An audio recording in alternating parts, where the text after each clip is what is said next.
Біз таңертең жұмысқа келісімізбен инструктаж береміз жұмысшыларымызға. Қауіпсіздік жағдайын айтып түсіндіреміз жұмыс барысына байланысты. Содан кейін жұмыс орындарына бөлеміз адамдарды. Сосын ана кезекші бар станция, соған барып запись жасаймыз. Қауіпсіздік жөнінен мына кезекшілер біздерге мына громко говорящий связь дейміз ғой, сонымен ескертіп отырады пойыздың келе жатқан, кететін, келетін, қауіпсіздікке байланысты.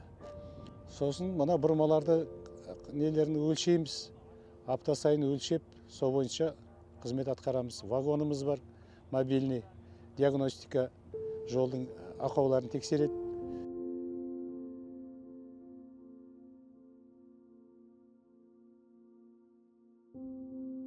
Енді мына пойыз өткенде, қазір бізде мына жүрдек пойызы бар, Тальго келе жатқанда мына темір жолдан 4 метр қашықтықта тұру керек. Мына жай пойыздар жүргенде 2 метр қашықтықта тұруымыз керек. Сосын мына бізде 40-шы станцияда маневровый жұмыстары көп, сортировкасы бар. Сол кездерде біздер көп шамалы кедергі болады. Онда да кезекшімен келісіп, солар арқылы жұмысымыз жүргіземіз.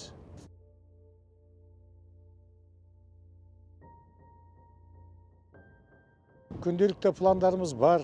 Өзіміздің өлшеп тапқан қауіпті деген жерлерімізді өзіміз орындап отырамыз. Сосын жаңағы айттым ғой, мобильдік вагонымыз бар, жолдың ақауларын тексеретін. Соның берген данныйларымен жұмыс жасаймыз. Соның көрсетіп берген біздер ақауларын орындаймыз. Сосын мына сезонный рельстері бар. Күзде, көктемде мына бізде рельстері бар, ауыстыратын. Уравнительный рельс дейміз, сезонына байланысты. Күзде, көктемде алмастырып отырамыз.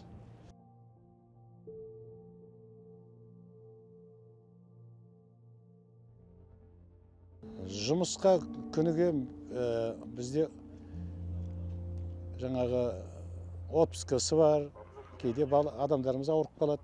Сондайда енді менің өзімде мына неде 15 адамым бар. 15 адамның 2-3-і кейде солай болады. Отпускеге шығады.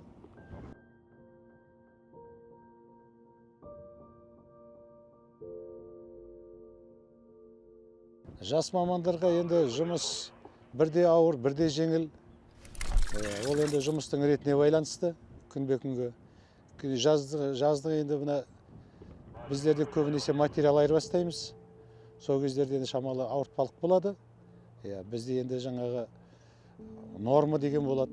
Нормаға орындау. Сол үкіметтің өзінің берілген нормасы бар. Соны орындауға міндеттіміз. Соны орындау керек. Сол жазда енді қыста көбінесе қар ашу, қар тазалау, қыста жұмыс жеңілдеу. Бірақ енді ол кезде сменный жұмыс болып кетеді. Түнге тұрамыз, күндіз 12 сағат, кешке түнге 12 сағат тұрамыз. Сондай жұмыстар жүргізіледі. Қыста енді көп ауыр жұмыс болмайды. Жазда көбінесе біздер рельс алмастырамыз, шпал алмастырамыз. Жазда нағыз материалдардың ауысатын уақыты. Қыста енді көп қиындық жоқ. Қар тазалаудан басқа. Жастарды үйретуге тырысамыз. Қай кезде де қол сұрап атса, қол көмегімізді көрсетіп, кейде өзіміз үйретеміз. Бірінші қара, тіке жатыр ма, тура жатса, екінші жағын өлше деп. Сондай тұстары болады. Қай жерде қалай өлшеу керек екен.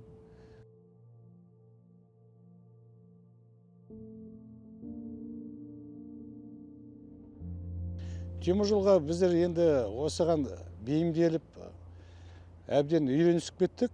Қазір басқа жұмысқа шақырса да барғым келмейді осы. Қанша ауыр деп атса да, бұның ауыртпалығын көріп атқанымыз жоқ. Әйтеуір өзіміз осыған бейімделгесін бе. Енді адам дейтін, былай айтсаң, 3 күнде көрге де үйренеді дейді. Оның қасы теміржолға адам былай өзі ынтасымен істесе, жұмыс жеңіл. Адам шаршамайды, кейде былай қарап отырсаң, өзің адам ниетімен істесе, жұмыс жеңіл, ауыр емес. Кейде өзімізде міне жасымыз 60-қа келсе де, күрек ұстап, ұлым ұстап, өзімізге араласып кетеміз кейде. Өзгеріс жылма-жыл енді жақсарады деген ойым бар. Неге десеңіз, бізге енді жақсы жаңалықтар естіліп жатыр ғой. Войслу келеді дейді. Мына ұзақ ғұмыр мына неде темір жолда істеген адамдардың еңбек ақыларын берейін деп жатыр. Сосын мына 2 жылда бір рет жаңағы санаторный курортный путевкалер берілетін еді. Енді жыл сайын беретін қылып жатыр. Әйтеуір жақсы жаңалықтар жақсы естіліп жатыр біздерге де.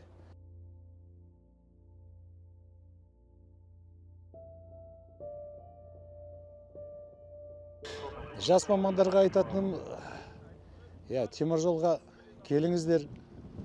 Жолда көп айтатындай ауыртпалық жоқ. 8 сағат жұмыс, пятидневка былай айтқанда 5 күндік жұмыс. 8 сағатта айту адам шаршайды деп айта алмаймын. Өзіміз соған әлде төзгесін бе? Тем более жастарға қазір жылма-жыл айту техникалар көбейіп жатыр ғой.